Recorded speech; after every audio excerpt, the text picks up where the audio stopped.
Perkenalkan, nama saya Francisca Kumalasari dengan NIM 191224030. Saya dari Program Studi Pendidikan Bahasa dan Sastra Indonesia, Universitas Sanata Dharma, Yogyakarta. Video presentasi ini saya buat sebagai syarat penilaian akhir semester mata kuliah keterampilan presentasi akademik dengan dosen pengampu Bapak Danang Satria Nugraha, SSMA.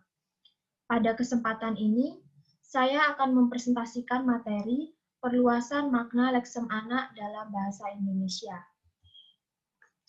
Presentasi akan terbagi menjadi 3 pokok, yaitu pendahuluan, pembahasan, dan penutup. Pendahuluan akan terbagi menjadi 2 sub, yaitu latar belakang dan metode penelitian. Adapun latar belakang dari penelitian ini yaitu leksem anak digunakan secara produktif oleh penutur bahasa Indonesia. Tingkat keproduktifan ditandai dengan konstruksi yang berjumlah 117 dalam lema KBBI. Tingginya tingkat penggunaan leksem anak mengidentifikasi adanya perluasan makna dari leksem anak dalam bahasa Indonesia. Yang kedua, ada metode penelitian. Penelitian ini dilakukan dengan 3 tahap, yaitu pengumpulan dengan menggunakan metode simak, analisis data dengan menggunakan metode Agih untuk mendapatkan deskripsi tentang komponen makna dari wujud konstruksi yang dianalisis, dan penyajian data dengan menggunakan metode formal yang diwujudkan dalam diagram, dan metode informal yang diwujudkan dalam uraian-uraian paragraf deskriptif. Pada bagian pembahasan akan terbagi menjadi 3 pokok, yaitu konstruksi idiomatis, makna literal dan makna perluasan, serta jejaring sematis leksem anak. Yang pertama ada konstruksi idiomatis leksem anak. Konstruksi idiomatis leksem anak menyangkut deskripsi linguistis tentang unsur-unsur pembentuk satuan linguistis leksem anak. Konstruksi idiomatis ini terbagi menjadi 6 tipe. Dan tipe yang pertama yaitu anak dan nomina dengan contoh kalimat, anak air ini membelah daerah Karangmalang dan Bulak Subur. Dan yang kedua, dia masuk usia anak prasekolah. Pada kalimat pertama, unsur nomina yang menjadi pendamping leksem anak adalah nomina konkret, yaitu pada kata anak air. Sedangkan pada contoh kedua, merupakan nomina bentukan dapat dilihat dari kata prasekolah, yaitu gabungan antara prefiks pra dan sekolah. Tipe yang kedua ada tipe anak dan verba, dengan contoh kalimat, meskipun terlahir sebagai anak sumbang, ia tetap ceria dan bahagia. Dan yang kedua, anak berkundang itu sudah menjadi calon dosen. Contoh pertama, merupakan verba proses dan keadaan, di mana kata sumbang berarti bersalah karena melanggar adat susila. Sedangkan pada contoh kalimat yang kedua, yaitu merupakan verba bentukan yang mengalami proses afiksasi berupa penambahan prefiks ber pada kalimat berkundang. Tipe yang ketiga, ada tipe anak dan adjektiva dengan contoh kalimat, adakah anak ajaib di dunia? Dan yang kedua, Bibi melahirkan anak kembar. Pada contoh pertama dan kedua, adjektiva yang mendampingi leksem anak adalah adjektiva atributif, yaitu sebagai pendamping atau unsur yang mengatributi nomina. Kata ajaib pada kalimat pertama berarti tidak seperti biasa, sedangkan kata kembar pada kalimat kedua berarti sama rupanya.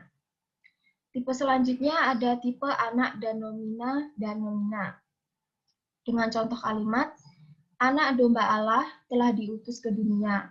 Begitulah kami, umat Katolik meyakininya. Ungkap Romo Mangunwijaya.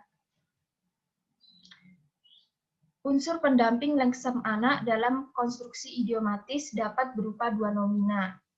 Pada contoh di atas, nomina domba dan Allah merupakan unsur pendamping nomina anak. baik domba maupun Allah, memiliki kemanunggalan makna dalam satuan anak domba Allah yang berarti Yesus Kristus. Tipe yang kelima ada tipe anak, nomina, dan verba dengan contoh kalimat, dahulu pelajar menggunakan anak batu tulis. Pada contoh di atas, leksem anak batu tulis berasal dari unsur anak, batu, dan tulis. Ketiga unsur tersebut membentuk makna baru yang manunggal, yaitu anak batu tulis, yang artinya adalah alat untuk menulis pada batu tulis atau sabak. Dan yang terakhir ada tipe anak, numeralia, dan nomina. Dengan contoh kalimat, anak semua bangsa adalah karya kanon dari Pramudia Anantatur. Pada contoh di atas, leksem anak didampingi dengan leksem semua dan bangsa. Semua berkategori numeralia, sedangkan bangsa berkategori nomina. Ketiga unsur tersebut membentuk makna baru, yakni anak semua bangsa, yang berarti manusia yang berpandangan global. Pokok pembahasan yang kedua ada makna literal dan makna perluasan leksem anak. Yang pertama ada makna literal. Makna literal ini bermakna keturunan yang kedua dan banyak digunakan oleh penutur bahasa Indonesia dalam ranah aplikasi kekeluargaan. Contoh kalimatnya yaitu, saya adalah anak dari Pasutri, Budi, dan Ani. Dan yang kedua ada makna perluasan. Makna perluasan ini terdiri dari 7 makna, yaitu ada perluasan A, perluasan B, C, D, E, F, dan G. Yang pertama ada perluasan A sebagai urutan kelahiran dengan contoh kalimat, Satria anak alang di keluarga Bapak Budi baru saja menamatkan sekolahnya. Yang kedua ada perluasan B yang bermakna manusia yang masih kecil dengan contoh kalimat, dia melahirkan anak kembar. Yang ketiga ada perluasan C yang bermakna binatang yang masih kecil dengan contoh kalimat, anak ayam dalam bahasa Jawa disebut piek. Selanjutnya ada perluasan D yang bermakna pohon kecil yang tumbuh pada tumbuh-tumbuhan besar. Dengan contoh kalimat, tumbuhlah anak pisang di kebun belakang nenek. Selanjutnya ada perluasan E dengan makna orang yang berasal dari atau dilahirkan di suatu daerah.